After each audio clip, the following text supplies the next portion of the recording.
Hi guys, Momagu aka Google here. In this video I'll be covering the Restoration Shaman, my healing add-on and my Tell Me When trackers.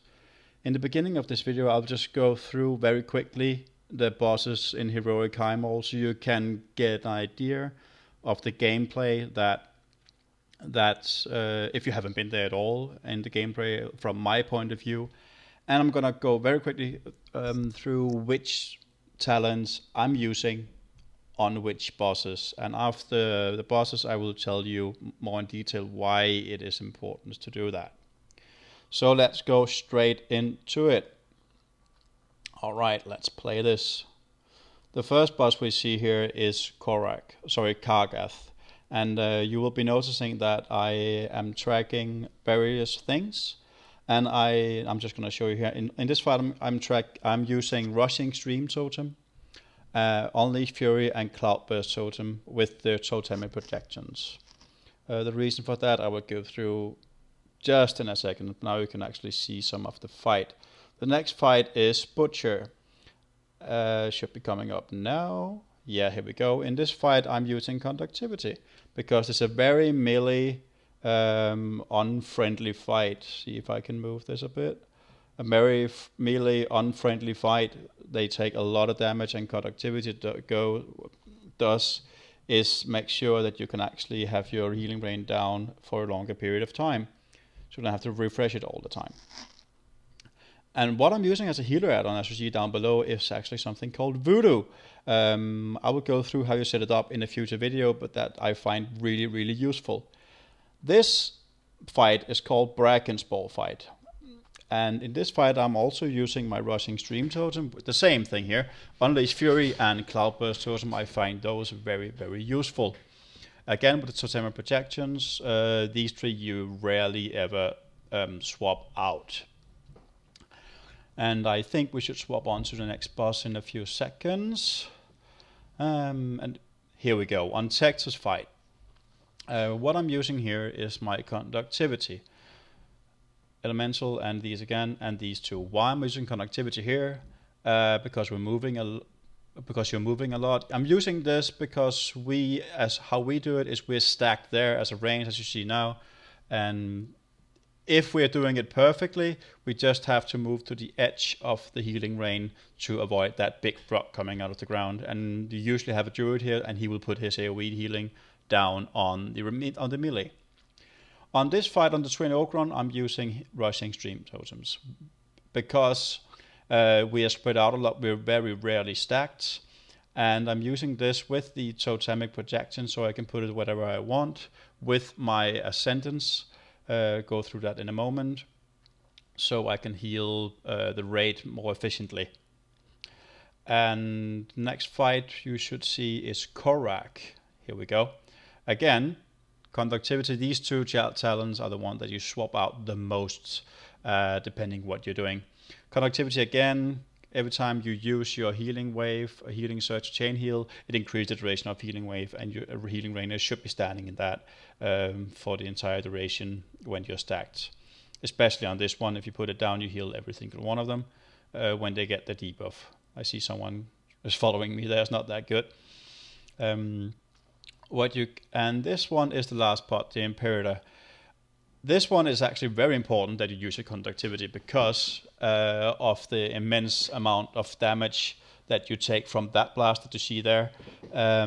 Use your astral shift whenever you can on that fight, because everyone takes a huge amount of damage on this fight. So it is very important that you actually take into consideration which bosses that you're on, what talent that you're using.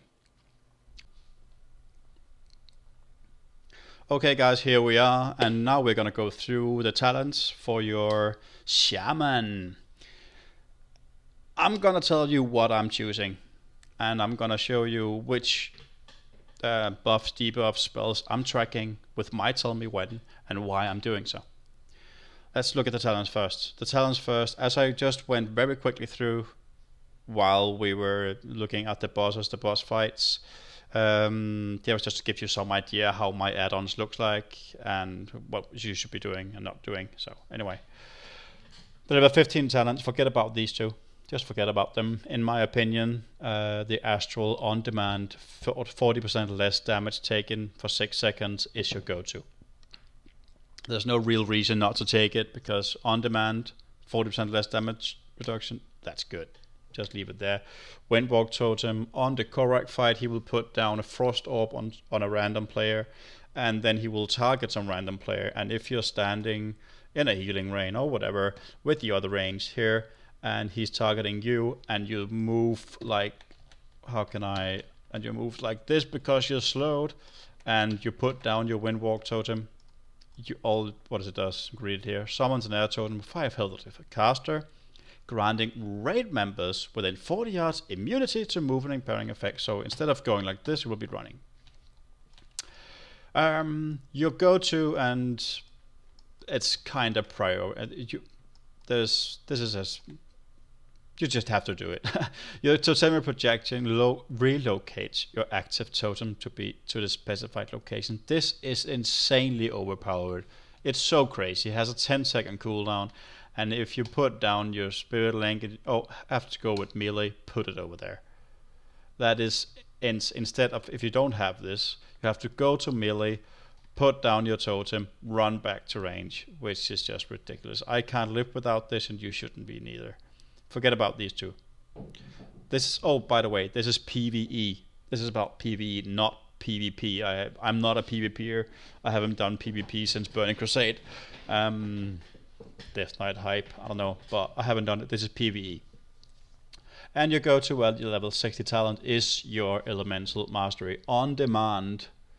I like on demand, just like with the Astral Shift, a damage reduction on demand, 30% haste. I'm not counting on something passive might popping like that or whatever.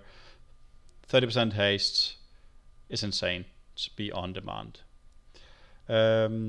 Yeah, just leave these two. These are more maybe PvP, but this is more like if I think this, if you were Elemental, you would be doing this. I don't know, because it's called something else, but go with the Elemental Mastery on demand. 30% haste is better for you. Now we come to level 75. Sorry about that, I needed to get a drink.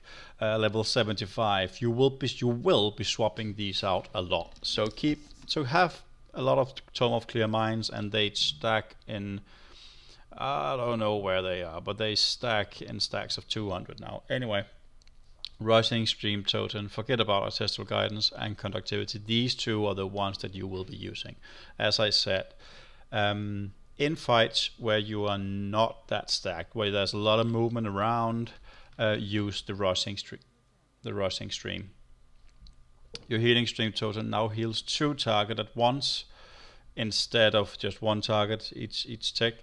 Read here, summons a water totem, blah blah blah blah blah blah, heals 2 injured. Yeah.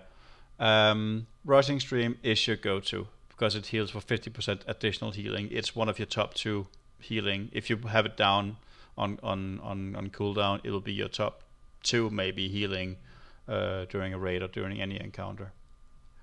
But that is if you're spread a lot.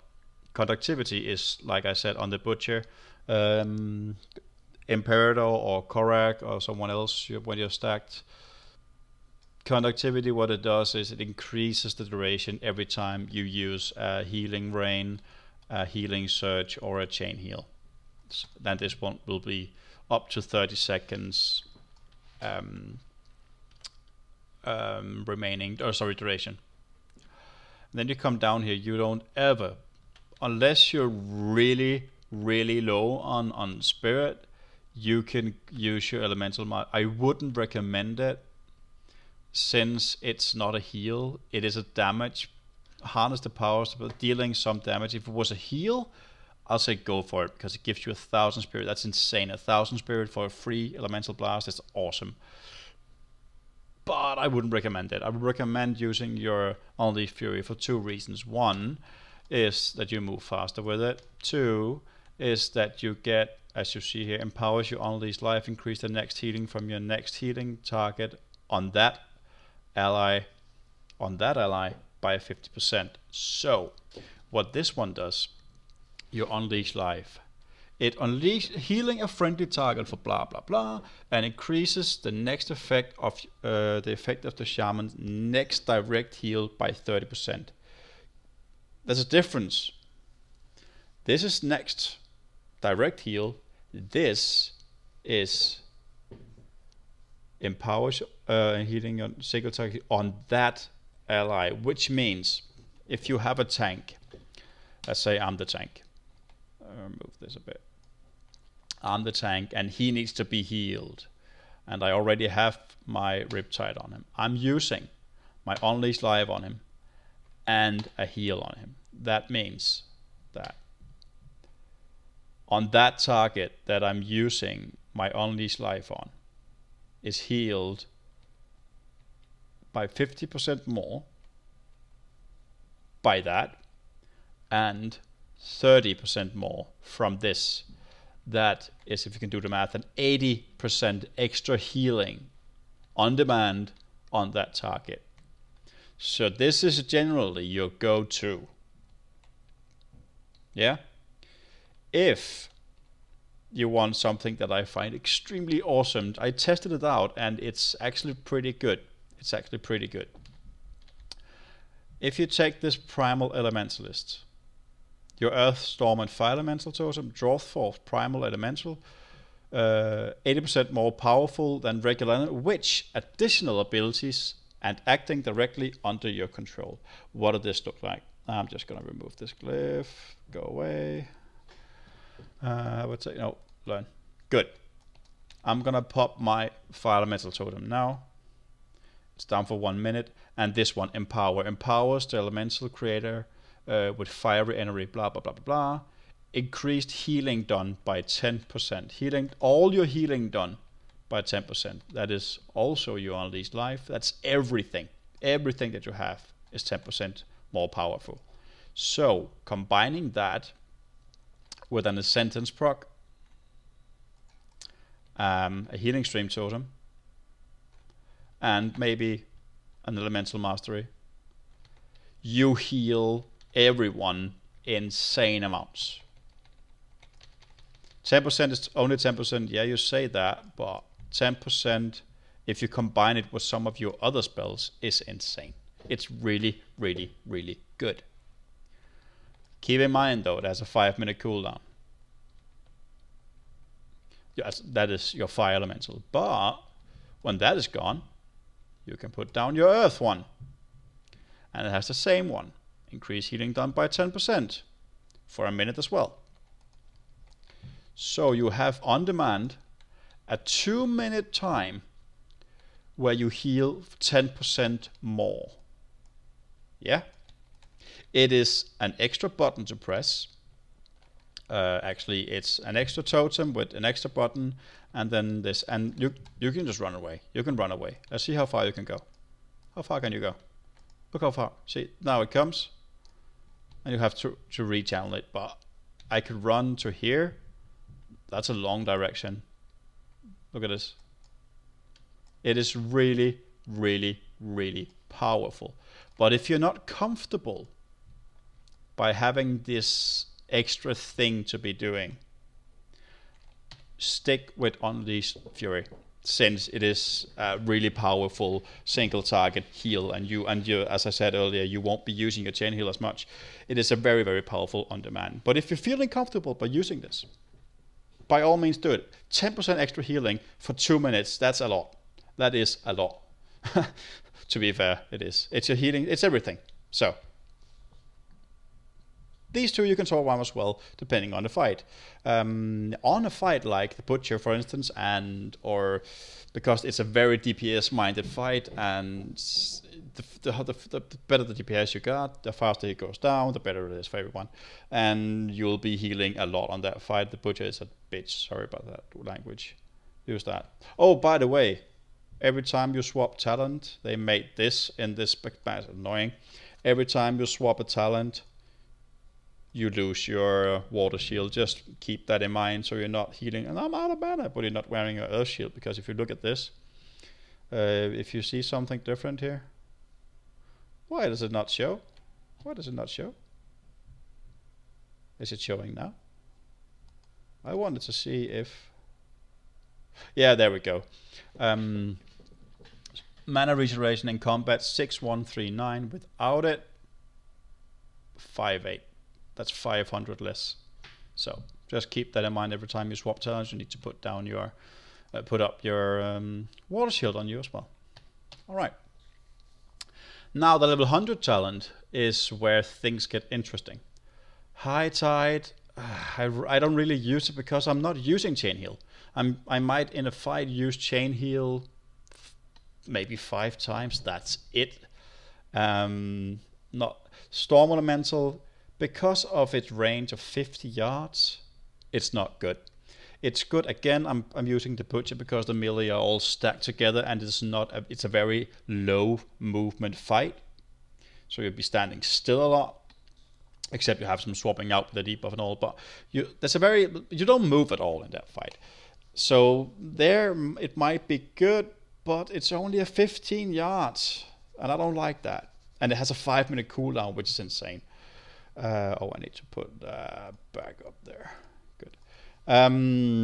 So what you'll be doing is you will be using your Cloudburst Totem, and this is why. If you look down here, I just need to get a bit of drink here. My mouth is dry. That's good. Okay, down here you have my tell me when. Let's just go through that now. You see right here is my Healing Stream Totem, and right here is my Cloudburst Totem. I put down my Healing Stream and we just wait. Chewing gum, good. Healing Stream has a 30-second cooldown and it's down for 15 seconds. That's 50%. Now it's going away. And now I'll put down my Cloudburst Totem. And you'll see something interesting popping up here now. In a moment. Should be going now. Bam. 3, 2, 1. Swap out. See what's going on here? Well, we have it there. 5, 4, 3, 2, 1. So during a fight, I constantly have a healing totem down due to the synergy of Cloudburst Totem and Healing Stream Totem. What Cloudburst Totem does, if you translate what it says here, all the healing that you have been doing while this totem is down will be distributed evenly among all the players in that radar group within 40 yards. Yeah? So what it means is, this is down, you have been healing, and you've been running around, and you might be spread, like you will be in, I don't know, some other fight. Shit, he is more than, just gonna put this down. He is longer than 40 yards away from this totem. This is where you use totem projections. He needs to be healed by that explosion that the Cloudburst Totem does. I'm gonna move my totem over there. So now that guard is gonna get healed and I'm gonna get healed. Because this one has a 15-yard range. This has a 40-yard range. See? When the Cloudburst Totem is destroyed, replaced or expired, you don't have to wait for it. The stored power is released, healing all injured allied within 40 yards for a total of 20% of all healing done while it was active, split evenly amongst them. So it won't be overhealing. It will be healing evenly, just like Ancestral Guidance. Sorry, Ascendance, amongst the players that are within the range. Now I don't know how far that is. Can I say range 40? Oh, I can't see it. But that's how good that is. So that is mainly your go-to. And if you get into your rotation, that every time that this is going away, this one is up. So you always have a healing totem down. Always. Yeah? Pretty awesome. So what am I tracking here? What am I doing here actually? What I'm tracking with my tell me when, just to give you an idea. Wrong. Come on. There we go. I am tracking the duration of my healing rain. Your healing rain is an insane healing rain. And as I said before, with conductivity, you can actually control how long you want to be down. But it's very important to track it, because in the heat of the battle, you can sometimes forget to put it down. And the amount of healing that it does passively is a lot. It's a lot. So I'm tracking that. You can't see that. Yes, you can. There we go. See, 2, 1. I have to replace it because it's gone. Now 10 seconds. 9, 8. Good. I'm tracking that. So as you saw before, I'm also tracking my healing stream totem. I am using LFUI, so I have my class bar set right above this, so I can see how long it is left, right in the smack center, right above me, under me. And now it's going out. Now you can go down. And when you see now down here on my action bar 10, you can set this to however many seconds you want. I have it on 5. Poof, 5 seconds left. I should be replacing this, and I will go on. The same thing with Cloudburst totems. So these totems I track because they're really, really important. Another thing really, really important is that I'm tracking this buff. What is this buff? Let's look at this. This buff is tidal waves. You should be having this up on you 100% of your time. You get this by using your Riptide. Riptide has a 5-second cooldown, heals a friendly target for 9,000, an additional 14,000 over 18 seconds. Your chain heal spell, it's 25% more efficient when the primary target, remember that primary target, is affected by a Riptide. What does this mean to you when you're not really using Chain Heal? You will be using Chain Heal when you get to Blackrock Foundry and get your set bonuses, because then you're going to be awesome. Trust me. If you haven't looked that up in 6.1, go look at that if you're a healing shaman, if you're Resto shaman, because it's going to be awesome. I can't wait. Okay. You want to be using your Riptide on cooldown. I think I have an uptime on Riptide between 96 and 98% of the time when I'm raiding. It's that good. It's that important, because not only does it heal, but that 5-second cooldown, and it heals for 18 seconds. It's a great HUD. Hero healing over time is the best, if you ask me. You're not a druid, of course you're not, but you have this HUD. It's insane. And if you can, at the heat of the battle, you might do something differently, because another thing that you track is also, oh, by the way, 18 seconds. If you do the math, you should always have it on the tanks. Always have this Riptide on the tanks. I just noticed something here, which I haven't noticed. I have, but if you use it, look at it. How long? Let's move it. 18 seconds first. Yeah. If I refresh it, 23 seconds. If I refresh it, 23 seconds. You see? So it actually increased in time up to 23 seconds. Anyway, but what I was about to say is that you can actually have it active on 3 to 4 targets before, actually 3 targets before you have to refresh it on your primary target again. So, because of the 18 seconds, it is on, or 23 seconds, yeah, see 21. Anyway, the other thing, like I said with this one, next single target on that ally with this, use this Unleash Life on cooldown, on the tank, on whoever you are going to heal. Take that global cooldown into consideration. Shit, that guy is gonna need healing ASAP. Riptide, Unleash Life, and Healing Wave. Poof!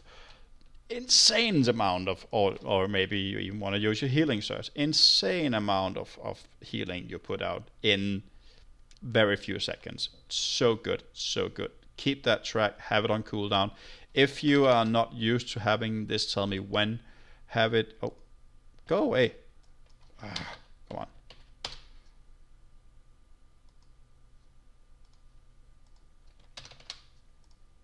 Oh, because I'm clicking something wrong. There we go. If you notification, you can have it say, this is ready, this is ready, this is ready.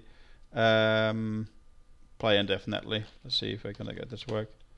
I don't need it because I'm using it all the time, but you can have it flashing like you see my totem does. Anyway, there's a lot of movement going on in Highmaul, and there will be some movement going on in Blackrock Foundry as well. So, your Spirit Walker's Grace is one of your best friends at a long period of the time, because calls upon spiritual guidance permitting movement while casting. Shaman spells. Yeah. This spell, why has it said shaman spells? I'm a shaman or whatever. This spell may be cast while casting. So if I'm casting, what should we say? Chain, I cast this and I move. Yeah? And it lasts for 15 seconds. You can, however, glyph it if you're comfortable by doing that. When you cast, you may become immune to silence and interrupt effect. That is really good, especially on if you're on fight like Korath. He slams the ground, and if you stood in that circle, you will get silenced. But you won't get silenced if you have this glyph with the Spirit Walker's Rate active. You can also increase the duration of it by 5 seconds, which you might be swapping out with your Glyph of Fire Elemental Totem if you're not using it. I'm not really. Sometimes I am, sometimes I'm not. If I'm using this talent, there we go, the Prime Elementalist, I am swapping that out with this, because it gives me 5 more seconds, 20 seconds. It's awesome. And you can also track that buff here if you want to. And then I'm tracking my Gift of Naru because I have a racial free heal on demand for it heals. Where is it there? It heals for 20% of my total health over 5 seconds. Why not use it? It's a racial. It's free. Use it. And again, tracking my on demand Astral Shift. 40% less damage. And healers. Healers. For God's sake. You know what I'm gonna say now. Dispel, dispel, dispel. You're not a priest. You can't master dispel, but you can dispel. It only has an 8-second cooldown, and it can remove curses and magic effects. You use it. Have a chat with your other healers to see who you should be dispelling, so you're not dispelling the same target. If you do it exactly the same time, you both be on cooldown. That's just stupid. Use it. A good healer dispels the right target and the right effects. Now you know that. And I'm tracking my Ascendance and my Elemental Mastery, as you see here. Poof. And I have now activated my Ancestral Guidance, my Ascendance and my Elemental Mastery, and I have a few seconds left of it. I'm tracking those two so I can see, so I can just as trackers. So I know, oh, now that's gone. It's 3-minute cooldown going up. Do I have anything else? Do I have a trinket? I don't see. But does this trinket here? See, my Elemental Mastery gives me 30% haste. I have a trinket that grants me 1,337 haste. If you saw that when Elemental Mastery was up, you might not have the trinket, but if you do, I had 50% haste. If I press this, I have 31. So I have 2 cooldowns I could use separately, and this one gives me 20 seconds of 15% more haste, and this gives me 20 seconds of 13% more haste. It's insane if you got this. So if you're a haste cap, like, just go on with it. Have it track your trinket and whatever. So you have. My point is, all these on-demand thing is better than having some passive thing that you don't know when be ticking off, like Echo of Elements, Nature's Gardens, what else is there? Totemic Projections, you can have 2 of the same. You don't want it, and you just don't want it. You don't want some passive stuff. You want to be that guy. I know I'm in within the next few seconds that's gonna happen, so on demand, click. I'm gonna do that. Yeah, that's what you do. Very quick. I've been talking for way too long. So again, running up here. track your tidal waves. How you do that? If you look at your tidal waves, you go into your main here, buff, debuff, drop down menu. You type in the name of it here, yeah.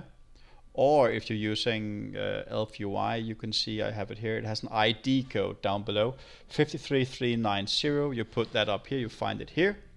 Buff only cast by me, height of no unit, true. Then you go to, that's it. If you do this, you will have this one tracked. Now I have it, so you can't see it, but now it's there. So this is the main thing how you can do this. I'm gonna be making a video on my Voodoo add-on, how to set it up for you, for your druid, for whoever, and I'm gonna also make a video on how to set up your Tell Me When for, I'm not playing all the classes, but for most classes and what is important, especially if you're a warlock or someone with dot, so you can track everything with Tell Me When. Tell Me When is one of the most useful tools you have in World of Warcraft, and it doesn't make you a better player, it makes you more aware. It gives you for my part, it relaxes me more because I know that I don't have to look at my buffs. Oh, is this up? Or look down here on my action bar, is this ready? No, I can just rely on Tell Me When to, because the way I've set it up, to pop something in my head to tell me this is ready now. And you can even, if you're unsure that you want, because you want to have your tidal waves buff 100% of the time, uptime, you can say, okay, notification, I want something to tell me when I don't have it anymore. So a fake raid warning in red. See, I was under here. I was just right clicking this. Notification, okay. Duration, I don't need maybe 5 seconds. That's a long time. Look at what happens. If I don't have the tidal wave buff, this will happen. Please play. Oh, sorry.